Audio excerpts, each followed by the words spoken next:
It's 1 o'clock.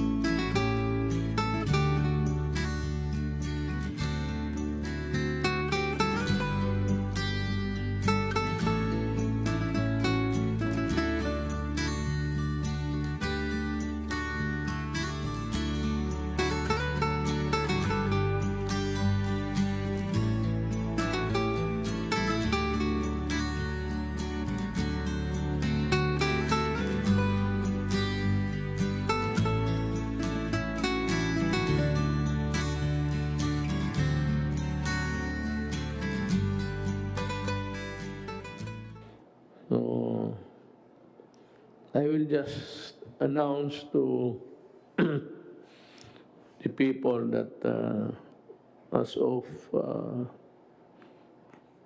yesterday, last night, there were 34,178 total number of active cases sa COVID. Ang total number of cases, whether active or not, is 47,873. As of July, there were fresh cases of 993, and yung sa already released because of a negative finding is 547. Cases reported as of last night was 1,540. Ang maganda naman dito, yung recoveries natin, actually reported as of last night, was 12,383.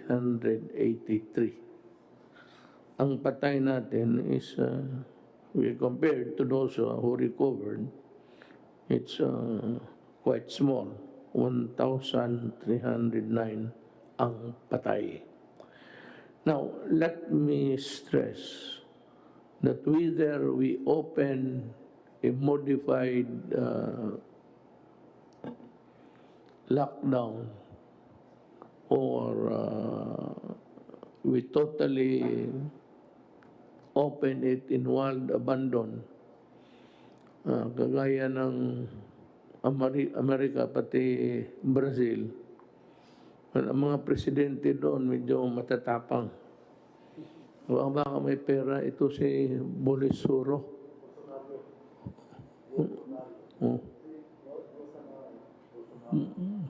Medyo may pagka, may pagka-Trump. And devil may care attitude. Tayo hoong pobre, we cannot afford really a total epidemic or pandemonium. Mahirap tayo. Hindi tayo pwedeng sumugal. I cannot follow the example of other countries because as the experience have shown as of now, there were a lot of countries also opening up. And first was Japan, then Korea, followed by China and the United States. Now, what really happened in these countries was that although they opened their economy for money to come into the government coffers, ang nangyari is there was a spike. They would have a problem of almost a relapse. Parang relapse in the totality of the number. Yun ang mahirap. Now, we do not even know if the number of 34,178 of active cases is still a part of the first wave, or have we arrived at the second wave? I don't think so. We are still grappling with the first wave. So, mga kababayan ko, ginusto ko man, ako mismo personal, gusto ko nang lumabas. Ayaw ko nang magpapigil. Kung gusto ko nga, magkipag-away na ako. Ang problema is, yun ang gusto ko. Pero ang gusto ko, hindi makapabuti sa ating lahat. And that is true for your choice and my choice. And so we have to be very circumspect in the opening of the economy. Dahan-dahan lang. And if ever there is going to be a spike again, baka marami ang infected or reinfected, at least yung calibrated numbers of people we allow to go out would be still within manageable numbers. Because if we open the entire Philippines and thousands upon thousands of new cases would happen, then we are in deep shit. Talagang mahirapan tayo. Una-una, wala tayong pera. Well, of course, sabi ng mga doktor yun, ventilators, yung paggamit niyan is the last option of a person sick with COVID. So there are still many things that can be done. Our doctors have, in the Philippines, have, innovated some sort of just meeting the crisis halfway. Some have resorted to melatonin, others have, pero yung quinine ay talagang, this was debunked by experts all over the world. It's not really for the use of COVID-19. Now, you want to know the places which have been declared modified or there have been a change. But this is a very dynamic thing. It can change every day depending on the numbers. And of course, upon the assessment of our health authorities. So I'll give the floor to Secretary Doggett to enumerate to you the places that have been modified total noon. Ngayon, makalabas kayo, and who are the sectors of society who would be allowed a little bit of a leeway, an elbow room to move. Hindi lahat ito. Sabi ko nga, I'm sorry but I cannot really, kumbaga, bitawan ko kayo. I will remove the leash. Leash yung tali. Pakulaan na kayo kasi hindi ko kaya ang the resultant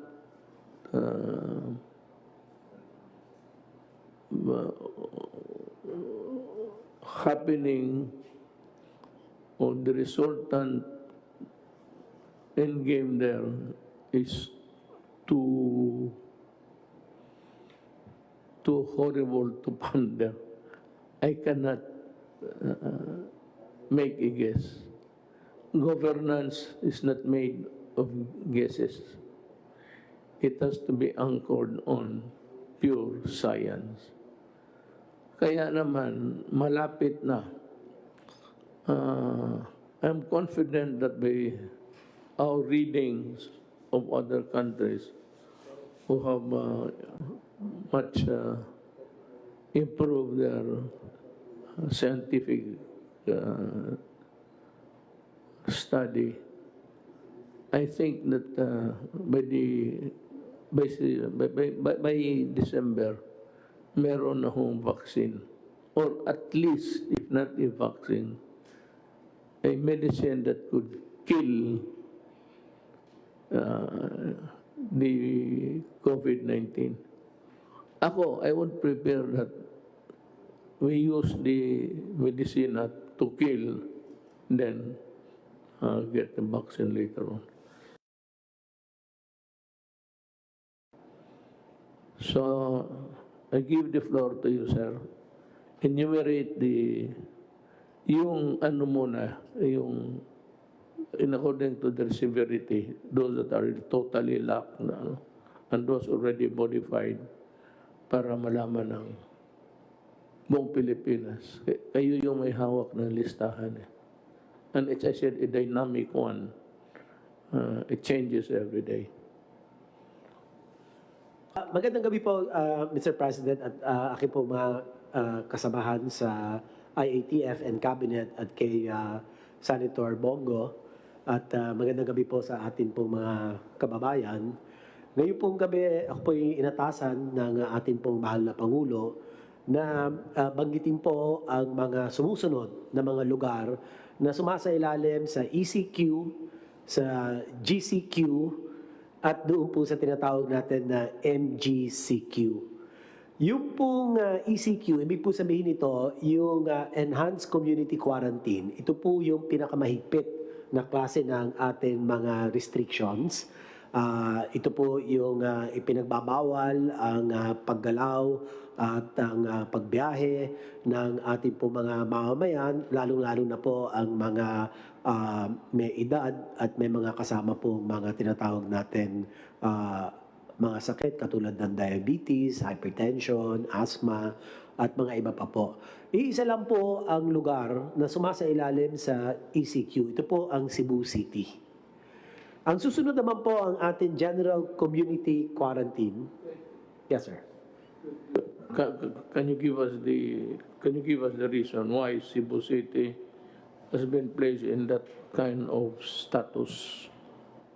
Nilagay po natin ang Cebu City under ECQ dahil po sa malaking pagtaas po ng bagong kaso ng COVID-19 at ang kanila pong noong nagpasya ang IATF at inaprubahan po ninyo, Mr. President, ang case doubling time ng Cebu. Ibig po sabihin ng case doubling time ay napaka-maiksi po ang panahon, mabilis magdoble ang bilang ng mga kaso. It was below 7. Ayun po, that puts them at high risk.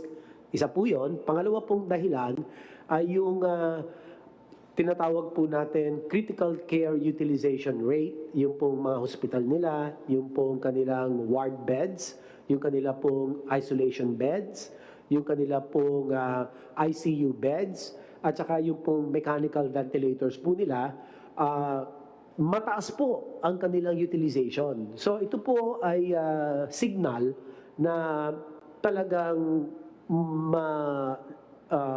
malawak po ang naapektuhan na mga komunidad with the COVID-19 cases.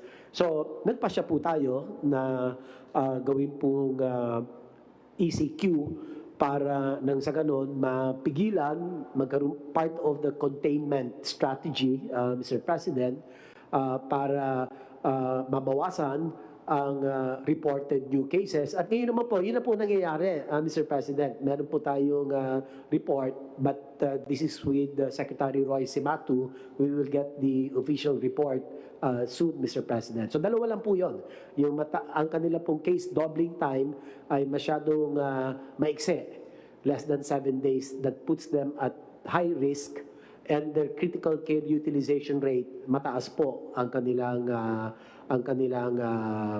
paggamit. Ibig sabihin na overwhelmed na po yung kanilang health systems capacity.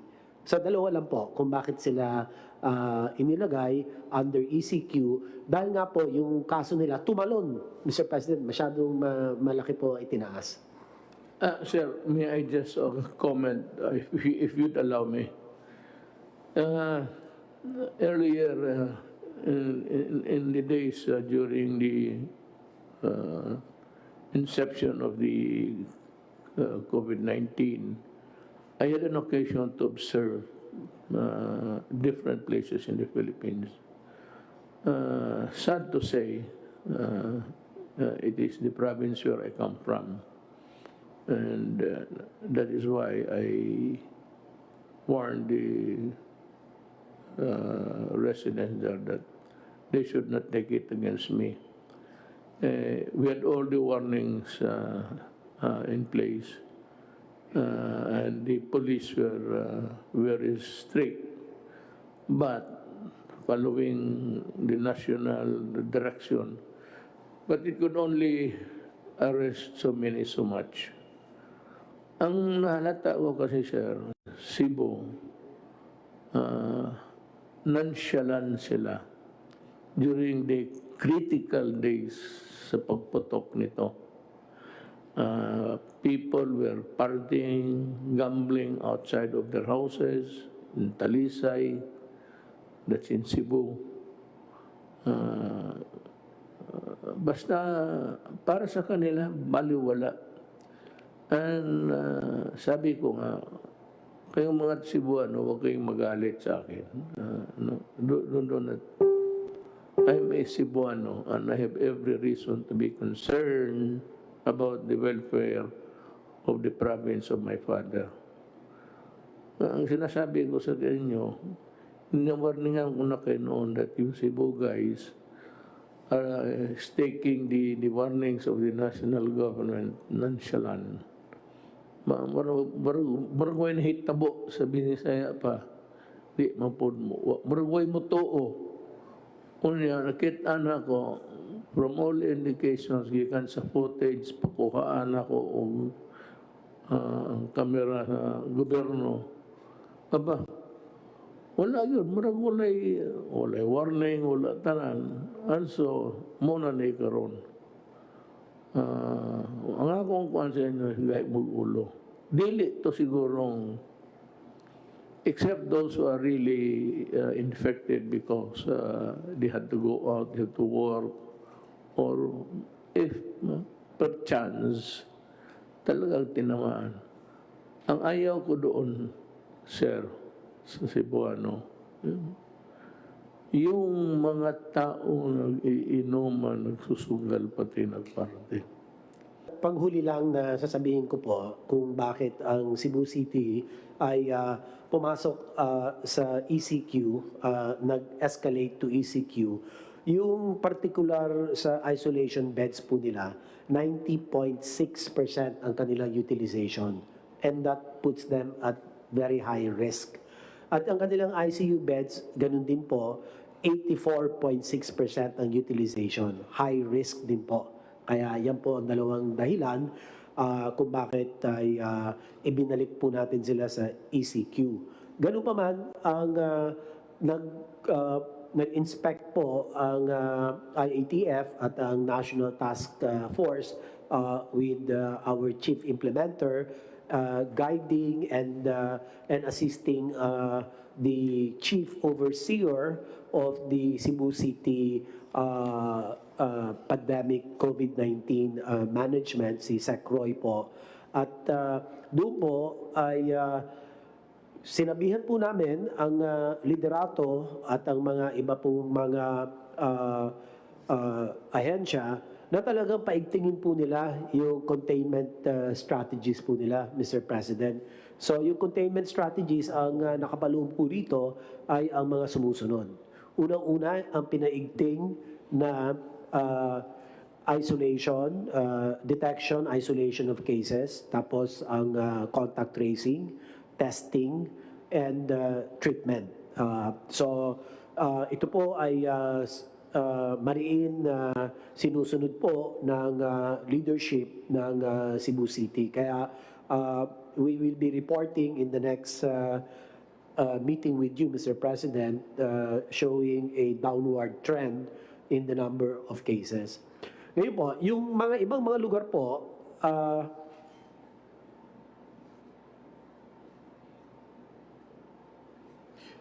yung mga nakapaloob po sa GCQ or General Community Quarantine ay ang NCR, ang Benguet, ang Cavite, Rizal, Lapu-Lapu City, Mandaue City, Leyte, Ormoc, Southern Leyte, at tatlong lugar po sa Cebu Province, ang Talisay City, ang Minglanilla at Consolacion.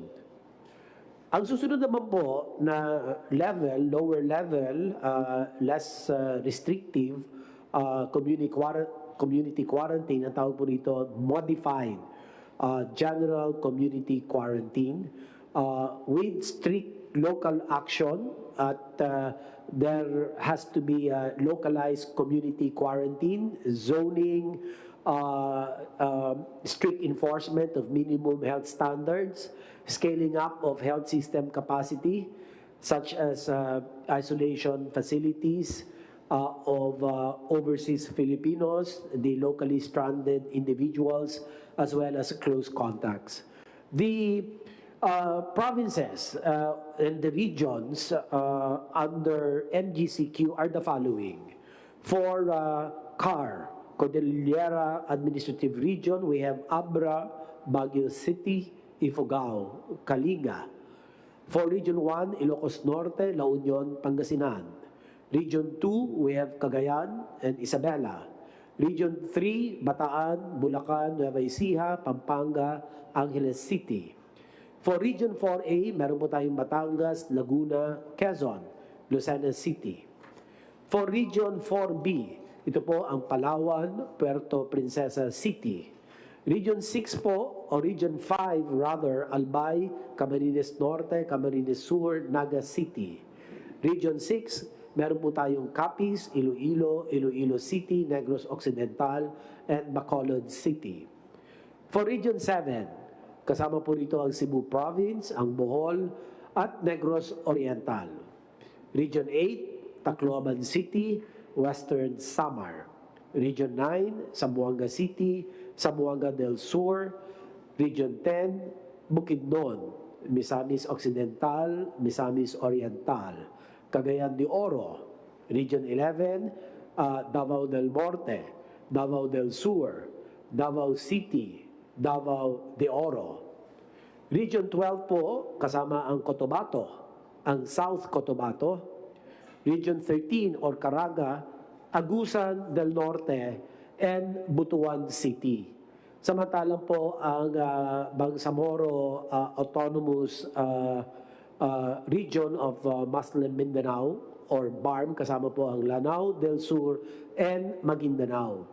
Yung pong susunod na kategorya or classification, risk classification ng MGCQ na lower risk po, the rest of the Philippines. Lahat na po ng lugar sa labas po ng aking mga nabanggit, sa ECQ, sa GCQ, and the modified GCQ ay nakapaloob po sa tinatawag natin low risk, modified, general community quarantine. So, ilan po, Mr. President, ang aking pong naitala na mga lugar po batay po sa inyong kautusan. Maraming salamat po. So, nandiyan ho yun. The Secretary of Health has given us the places where there are different kinds of quarantine that are being implemented. Again, just because you're allowing some of the sectors of our society to go out and work, it does not follow that COVID is not here. COVID will remain for all time. The only thing that would make it useless, actually, would be the vaccine.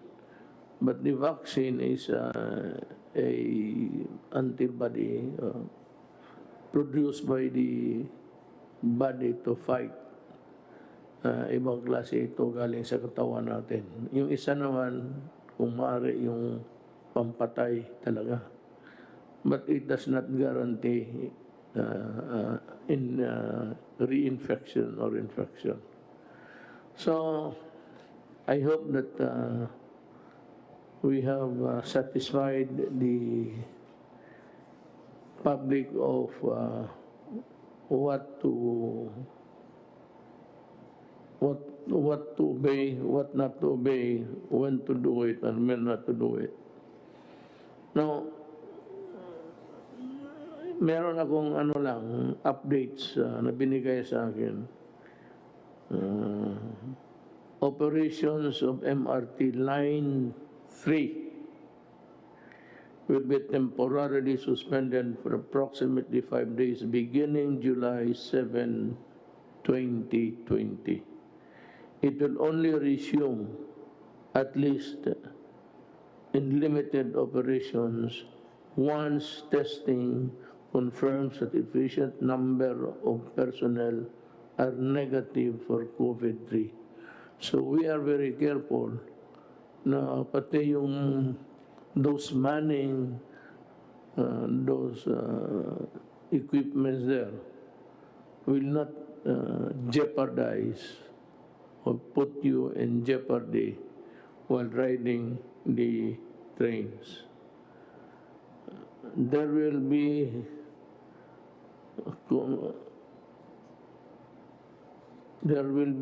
a shortage at the beginning, but we will augment it with the number of increased buses using the line. Itong suspension of non-essential travel by Filipinos is now lifted. All exit travel restrictions are also lifted. Conditions for outbound travel of Filipinos. Yung Pilipino na gustong lumabas sa bayan niya, ito lang ang tandaan ninyo. And you can call us again, and we would be happy to repeat it to you again. The conditions for outbound travel of Filipinos are as follows. The submission of confirmed round-trip tickets for those traveling on tourist visas. This is not only a mandate dito sa Pilipinas. Yung mga lugar na puntahan ninyo, interesado rin na pupunta kayo, tapos aalis kayo pag panahon na. Adequate travel and health insurance to cover rebooking and accommodation expenses if stranded, and hospitalization in case of infection. Medyo mabigat ito. Ewan ko how much would be added to your expenses, but itong insurance, mabigat ito. Na kung while in travel, makasakit ka. Well, the best is Blue Cross, I think. Blue Cross would answer for anything while you are out of the country. Anything at all. You get sick, and you can choose even, I think, the hospital that you'd be checking in. Ano ito? But this is a very expensive proposition.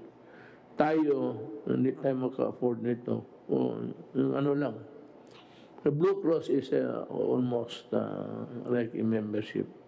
Ito naman, ano lang ito, pangkaraniwan lang sa travel.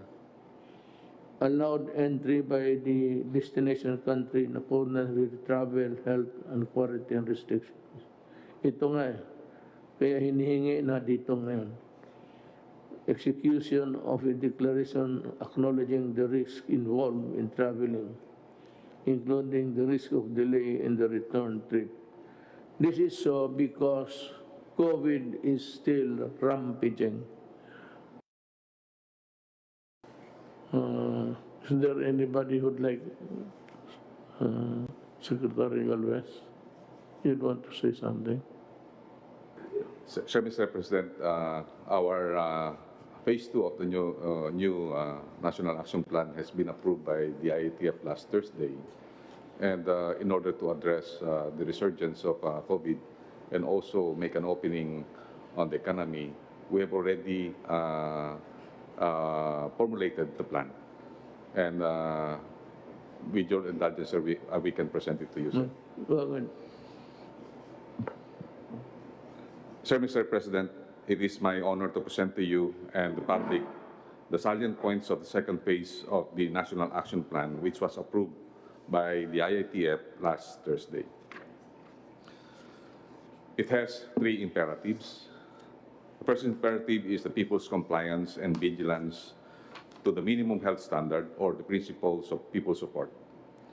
One of the major imperatives of the NAP is the changing people mindset that the success of our campaign is basically anchored on the people's support and active participation and vigilance to strictly observe and promote the minimum health standards and disease prevention.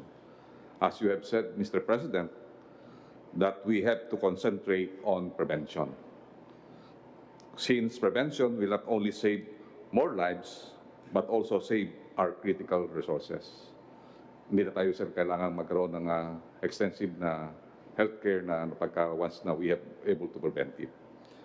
During the phase 1 of our campaign, Mr. President, we have seen that the areas with unity of command and unity of effort, we were able to manage and contain the spread of the COVID-19. We have models like Davao City under Mayor Sara, the CAR, the Caraga, the NCR, Region 6, Region 8, and Region 1 and 2. Unity of effort and collective leadership are key to our success. Our local leaders should be with us together with the private sector. So yun po ang kailangan po natin, kailangan po magkaisa tayo po. Dahil kasi minsan pagka po hindi nagkakaroon ng pagkakaisa katulad ng nangyari po sa Cebu na nagkaroon po ng hidwaan sa politika, talaga pong minsan po hindi po sumusunod ang mga tao. And lastly, we need the capacity of the national government and the LGUs to address and manage cases in order to minimize the fatality rate and deaths. Sa ngayon po, sir, maganda po yung ating healthcare facility dahil po yung atin po, nung nagagawa po kami ng tinatawag nating averaging from June 1 to June 30, 11 lang po ang ating average death. Sa ngayon po, sa ating statistics, from July 1 to 6, 6 lang po ang ating deaths. At ayun po, nakikita po natin na if we address the rate of death, we can open our economy. Yun po ang pinaka-ultimate objective po natin, that we have to manage the death, like the other countries like Vietnam and also Israel, that we were able to address that. John, and you have something to say? Magandang gabi po, Mr. President. Doon po sa ulat ng ating Secretary Charlie Galvez ay binigyan niya po ng emphasis ang role ng ating mga local government units. At handa po yung ating mga governors, mayors, at barangay captains para ipatupad po ang ating second phase ng National Action Plan. Ang ating pong mga local chief executives, ang ating tinatawag na magiging information managers, sila rin po ang crisis managers at sila rin po ang leader to fight COVID-19. At handa na po at makikita po natin sa buong kapuluan na maganda po ang ginagawa ng ating mga local government officials. In fact, ay tumataas po ang rating ng ating mga local chief executives sa performance po nila. Nais ko lang po kayong bigyan ng ulat sa iniatas ninyo sa akin tungkol sa pag-alaga sa ating mga LSI. Ito pong nakaraang weekend ay nagkaroon po tayo ng hatid tulong initiative at nagpapasalamat po kami sa PMS, sa office po ni Senator Bongo, ang ating mga government agencies katulad po ng DILG, DND, DSWD, DOTR, Department of Agriculture, DOH, OWA, DOT, ang Pasay City, LGU, pati po ang PAGCOR, ang ang League of Municipalities of the Philippines sa pangunguna ni Mayor Chavit Singson. Sa dalawang araw na po ito, July 4 and July 5, ay nakapaghatid tayo ng mga LSI sa iba't ibang region, mula po sa CAR, Region 1, Region 2, Region 3, Region 7, sa Bohol po specifically, sa Mimaropa, Region 10, Region 11, Region 9, Region 12, at sa buong weekend po na to ay gumamit tayo ng 92 buses, isa pong barko at isang PNR train. Nakapaghatid tayo ng 4,180 LSIs. Ito po ay part 1 lang sapagkat habang nag-uusap po kami ni Senator Bongo, meron po tayong gagawin uli na another hatid tulong program. Maaari ito po ay sa last week po ng July, kapag po natapos na rin yung mga naka-quarantine sa ngayon, bunga ng mga inihatid nating LSI.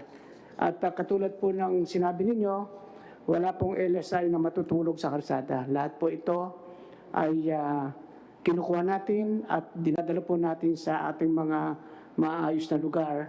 Dito po sa Villamor Air Base Elementary School, sa Philippine Army Wellness Center, dito po sa isang part ng Libingan ng Bayani, sa MP Battalion, sa Philippine Ports Authority, pati po sa NAIA Terminal 3 at NAIA Terminal 2. Sa July 6 at July 7, naunat po natin, meron tayong 5,296 LSI.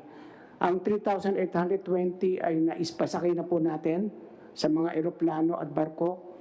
Kaya ang natitira na lang po ay 1,476. At ito po ay inaaruga natin at binibigyan po natin ng pagkain at maayos na tutulugan.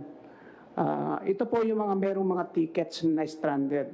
Yung pong mga dumarating na walang ticket at wala pong kasiguraduhang makakasakay dahil walang ticket, inihatid po ng ating kapulisan ito sa kanilang mga bahay at kinukuha po yung kanilang contact number para po sa susunod na hatid tulong program ay sila po yung priority para po maihatid natin sa kanilang pupuntang probinsya.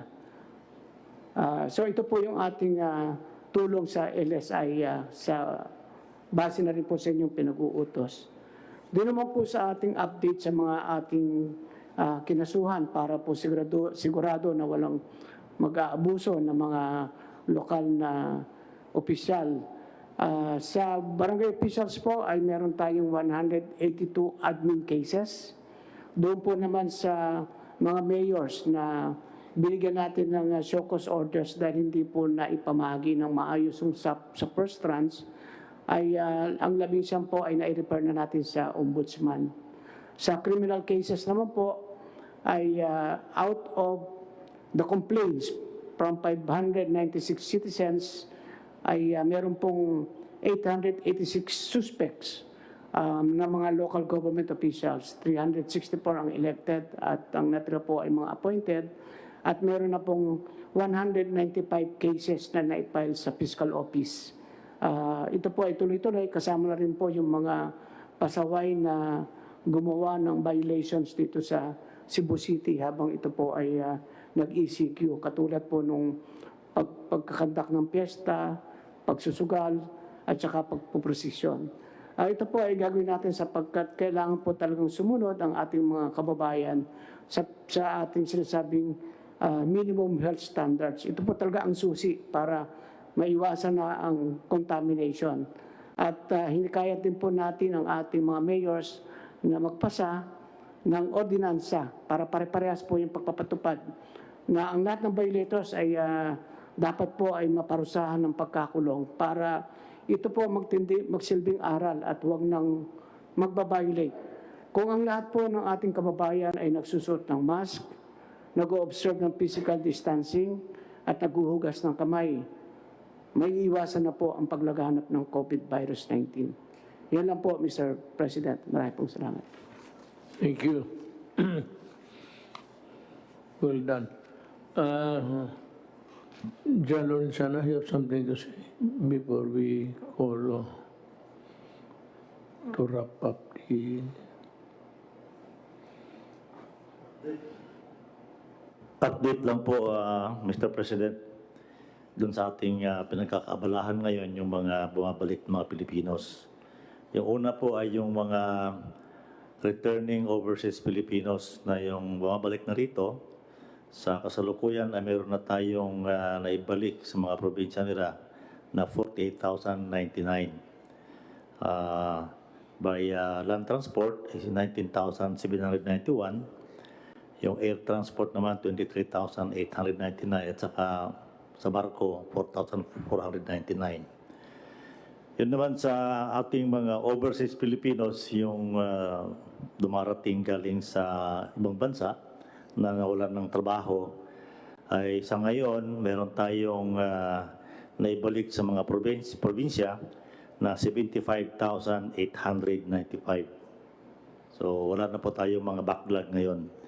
Yun po ang data ngayon araw na ito. Nabanggit na po ni Secretary Anyo yung LSIs at saka yung balik tulong. Isa na lang po aking babanggitin yung mga Pilipinos na nasa Sabah na gustong ibalik na ng Malaysia sa atin.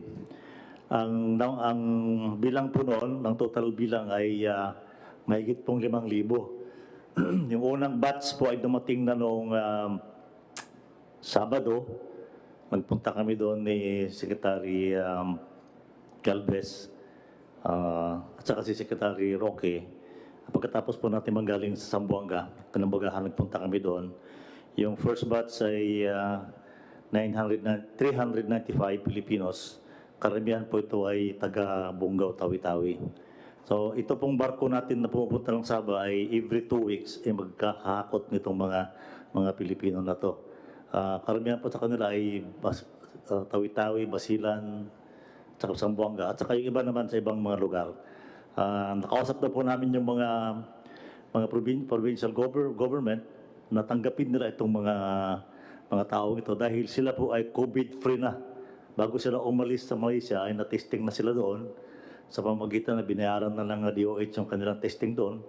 Lahat po itong 395 na umalis ang dumating nung Sabado ay COVID-free sa testing po. Yun lang po, Mr. President. Thank you.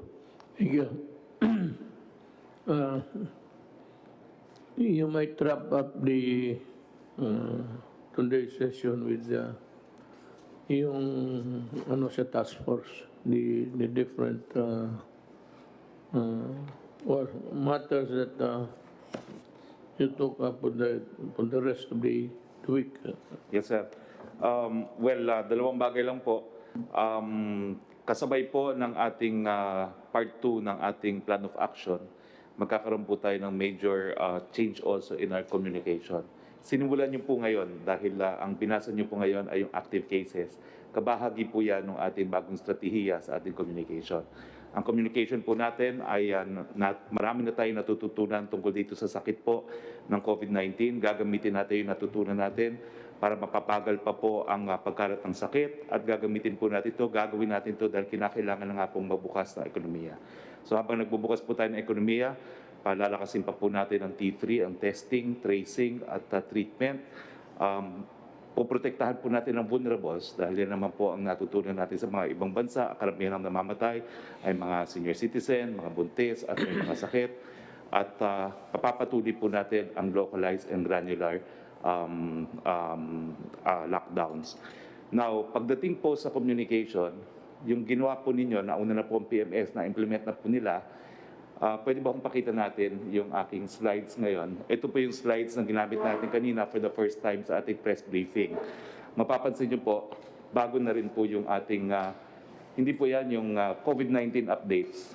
Sa COVID-19 updates, yung kakalipat ko lang, yung finorward po natin sa hindi po yan, back pa. Sa una po, yung COVID-19.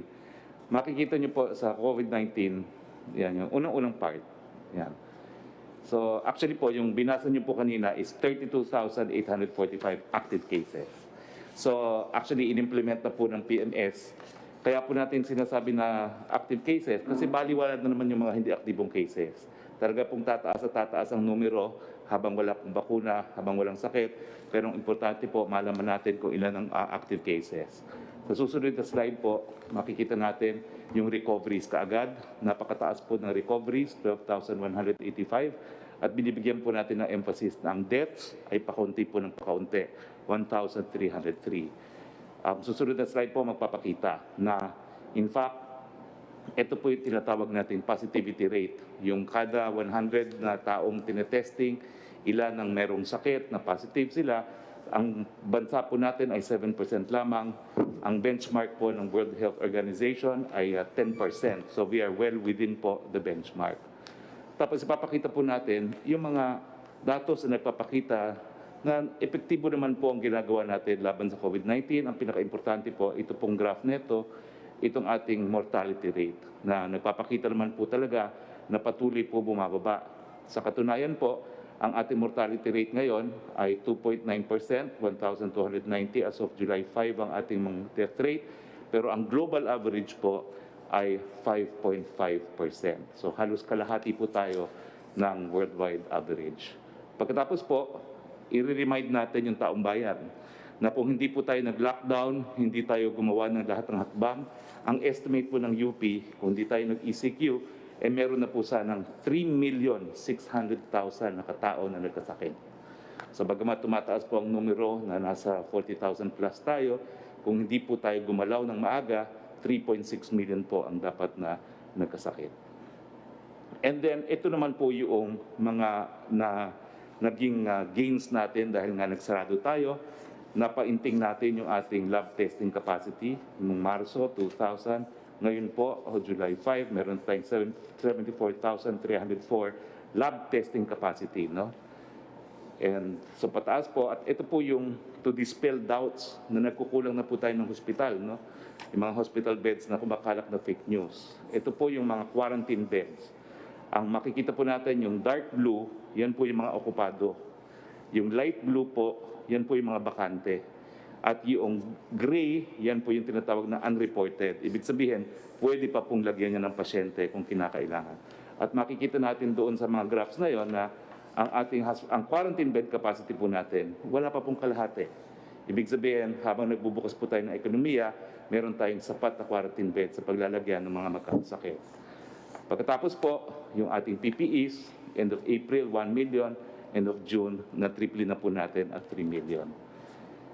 Yung ating sa NCR po, kasi sa NCR po kumalat yung fake news na wala na pong bed capacity, kinakamusta po kayo ni Dr. Sammy Ang, kasi naging viral yung kanyang memo na for internal use only. Ang sabi lang niya, napuno na yung 30% bed capacity allotted for COVID patients. Ang lumabas sa dyaryo, punong-puno na raw ang Chinese General Hospital, na hindi naman po totoo. So ang sa NCR po, 28,000 ang ating hospital bed capacity. Ang allotted po sa COVID-19 na dapat 30% ay 8,400. Pero ang occupied naman po parang COVID patients ngayon ay 3,602 lamang. So malaki pa po, halos mahigit pa kalahati yung ating bed capacity para sa COVID. At ito naman po yung quarantine facility beds. Ganun din po, no? Gaya nung isang pinakita natin, wala pa po sa 1/3 ang okupado. Meron pa po tayong 72% available.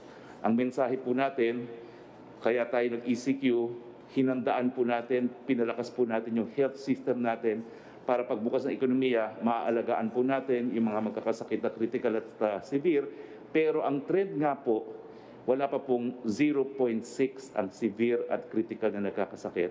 So habang ang tao naman po ay nag-observe ng minimum health standards, so yung social distancing, wearing of mask, nag-expand ng testing at nag-localize sa targeting, pwede na po natin buksan ang ating ekonomiya. Well, ito nga po yung bagong thrust ng ating communication plan at kayo po ang number 1 communication na tool ng buong Pilipinas. As we open the economy, ang responsibilidad po ay mas malaki na ngayon sa mga LGUs dahil nga po sa localized lockdown, sa mga kumpanya na pangalagaan yung kanilang mga empleyado at sa individual dahil sa pagsusuot ng mask, paghuhugas ng kamay at pagsusocial distancing. Yan po talaga ang sandata natin laban sa COVID-19. Ang statistics po, ang pagsusuot ng mask, it can lower the probability of acquiring the disease by 85%. Ang social distancing po, it can reduce the probability by as much as 80%. So, ang balita po natin talaga is tumataas ang kaso. Ito po ay expected habang walang bakuna. Pinaghandaan po natin to. Sapat-sapat po ang ating mga kama para sa mga magkakasakit. Pero dahil meron tayong sandata laban sa COVID-19, po pwede na natin buksan ang ekonomiya at magkaroon ng hanap buhay ang lahat. Yun lang po. Thank you.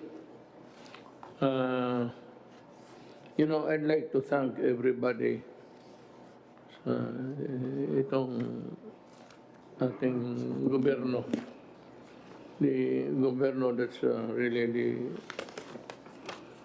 cabinet members working for the prompt response that you undertook to alleviate the plight of the stranded Filipinos.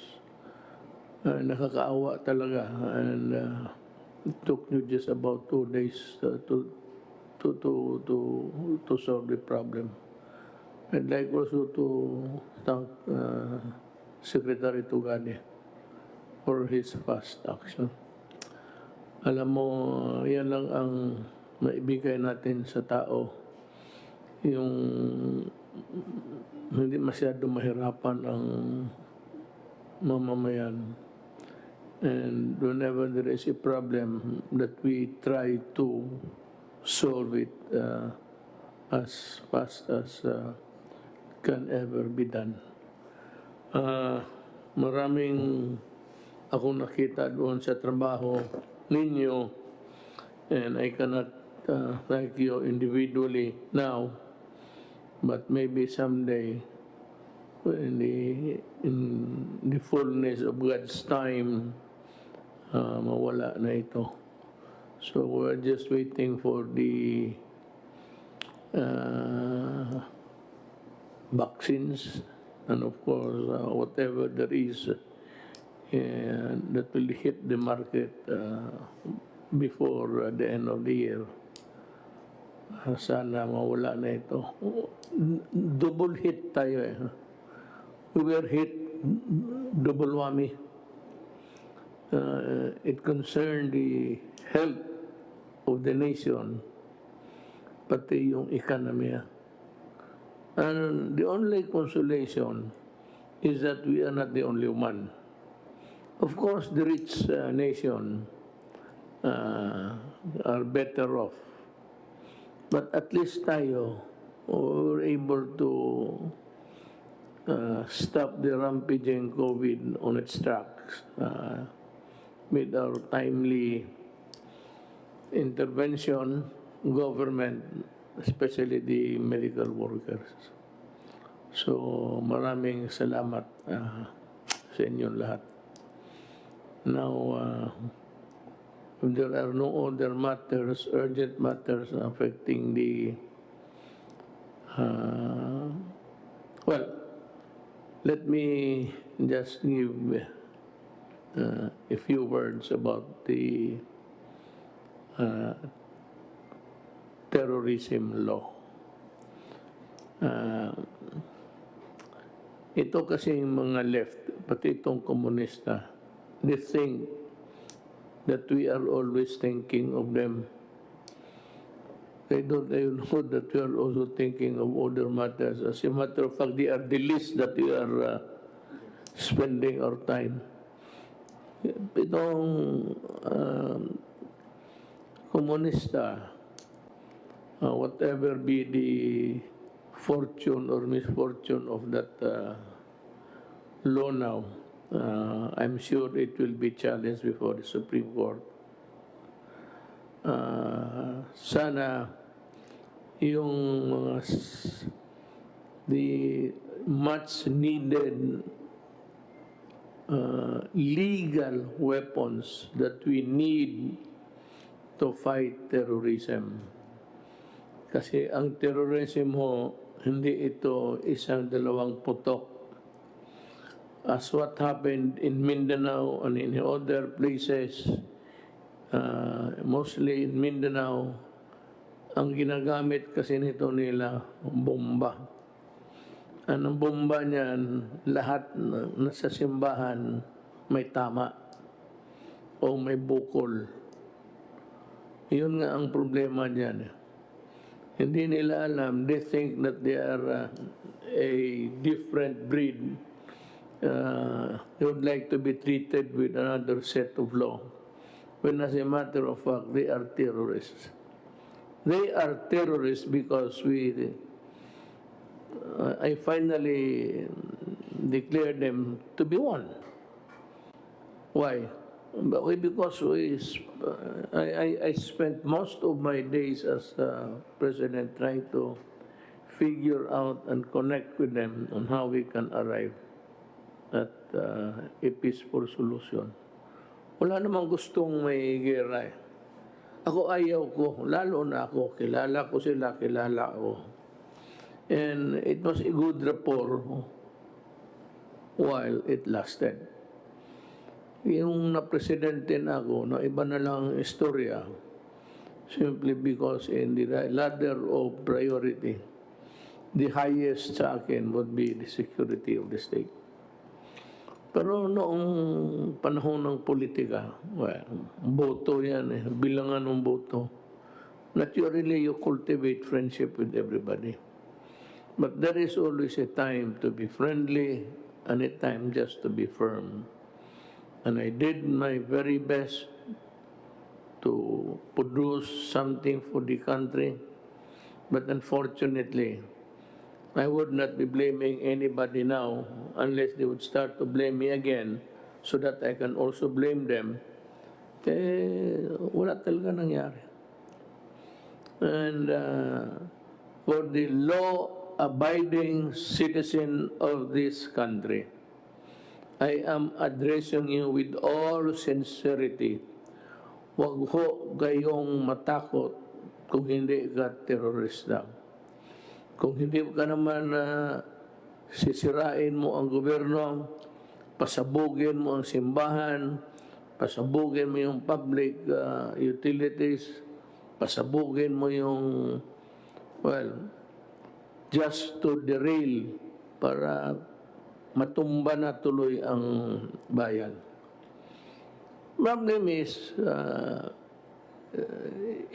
ang demokrasya kasi election, however fractured you may say, ang ating demokrasya, or a little bit shaky.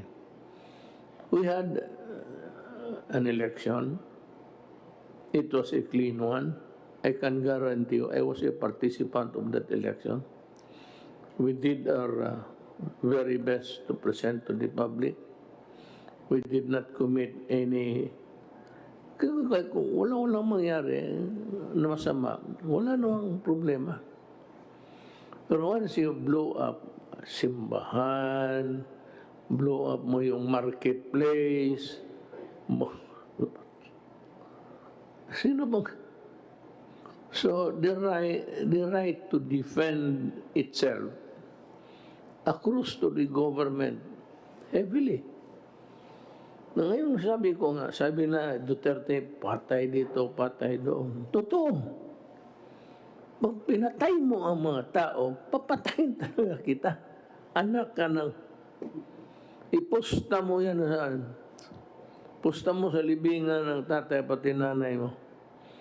If you do that to the people, if you kill them wantonly, then I will take it as a right to kill you. Ano ba may problema rin yung kill?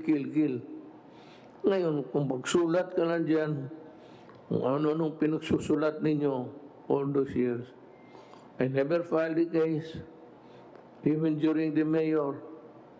Wala, hindi ako demanda. I just take it as, because that is what my father said. And it was succinctly uttered once by General Lorenzano when he was still active. Dito sa gobyerno, pilde ang maglagot. Kaya yan, kung magbasa ka, kaya hindi ako nagabasa ng mahusay magsulat. Para sa akin, bugok ka. Hindi ako nagabasa. I do not read yung sa briefer nito meron sa article about mga rappler. Skip ko yan. I do not, and the one who gave me that advice early on, when I became mayor, was Mayor Elias Lopez. It's 2 o'clock. He was the ex-mayor at the time. He said, I'll give you one good advice and remember this until you die as a politician.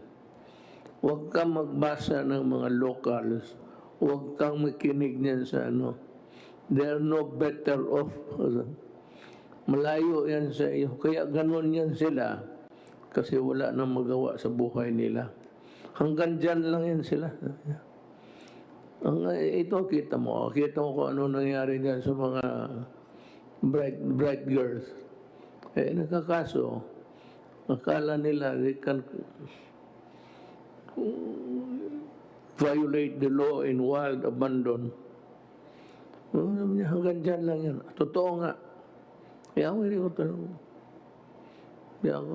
Ayaw ko. Kaya wala akong sinabi na, basa mo ba yung ano, ako, maganda, hindi.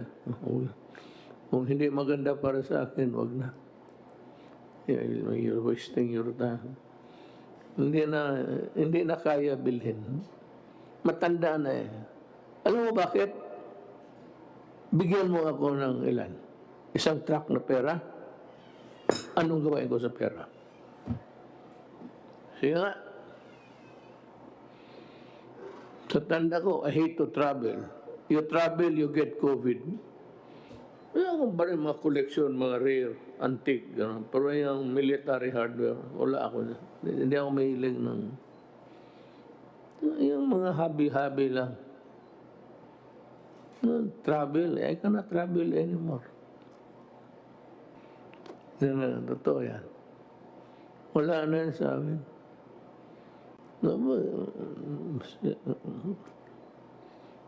General Galvez, General Lorenzana, tapos they have served the country and they're still serving the country. Why would they destroy their name? Pamagkano ba? Kickback. May kickback mo na 50 million? Kung sabi ka may 200 million na kickback, aywan ko. Pero, huwag kayong maniwala. Yan yung mga madudumi yung isip. Yung kaagad nagre-react. Kung hindi nila naalaman na pagsabi may price difference, tignan mo muna yung history. So because then, if you judge us the way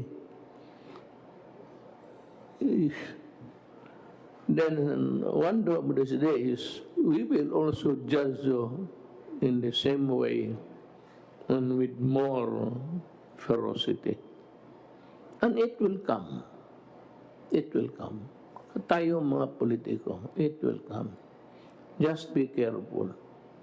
Kaya ako, meron pa rin akong mga, not the dossier, but I have some folders in me, given all throughout the years. You will have a dose of your own medicine. One of these days. I'm not threatening you. Go ahead and expose anything about corruption in this government. Sabi ko sa iyo, kung malaki, mag-resign ako. Si Risa is a fraud. Maniwala kayo. Give us time. Too early for you to enjoy yung mga award mo. You are a fraud. Actually.